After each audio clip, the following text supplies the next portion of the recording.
Hi guys, Baseball you checking in. We're going to be looking at Baseball Savant, the new pitch tunneling that they have, and we're going to be looking at Chris Sale, and specifically we're going to be looking at him from the left-handed point of view, left-handed batter point of view, and we have the reaction times on, so we can see the green is release, recognition point, and then our commitment point later on.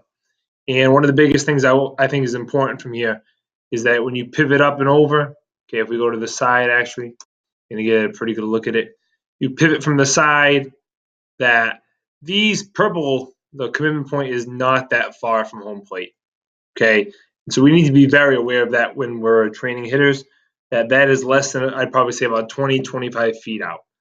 Okay, so the commitment point is very close to home plate, and that's one thing that I think does not get talked about enough when it comes to hitting, or even just coaching hitters in general, is that we're not looking at the reaction point. We're not looking at the tools that are available to us. So we're going to see that the pitcher is about, Chris Sale throws from about 6 to 8 feet in front. The reaction point is very close, okay? You're going to see it's literally right there, okay? And we have our decision point, which means that we can recognize it. Okay, so we have the recognition point there. That's going to be important for both those things. Okay, so you're going to see that from this point, from the commitment point, you only have, it says 167 milliseconds before the pitch. So we need to be ready to hit at this point right here. Okay, that's going to be very important when we're training hitters.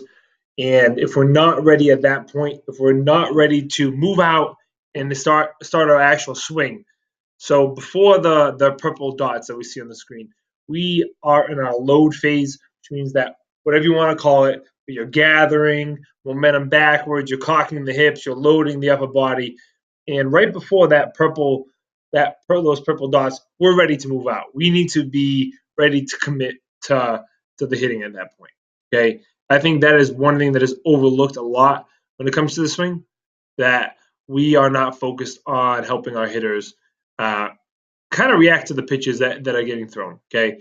And one other thing I really feel is important from this graphic is that when you see the actual arsenal from Chris Sale, these are all different pitches, okay? But you're going to see at the first recognition point way up here, you're going to find that it's going to be pretty tight, okay? It's not going to be perfect, but you're going to see some of these pitches, are going to be the tunnel is tight. And yeah, everybody might not be Chris Sale, but we got to realize that purple one, I mean, some of those ones that are low strikes, some of them are balls, but we got to help our hitters commit, which means that we should be challenging them during practice and during the game, okay? So that's kind of Chris Sale you're going to see from that point of view. Other thing I want to kind of mention while we're here, if we look at Scherzer, we're going to get a good look to see the difference in kind of arm angles. So if we saw it from the left-hander's point of view again, see if I can get it. Scherzer. Yep. All right. So we're going to see it from the left-handed point of view again too, and we need to recognize that this looks a lot different from what we just saw with Chris Sale. Okay. So this is coming from a different angle. Sale was obviously more on this side, and it's almost angled towards the batter, almost like it's coming at you. So we want to just be aware of that too as we plan our practices, because this is going to be something that I think is important and not thought about when it comes to hitting. So thanks guys for checking in.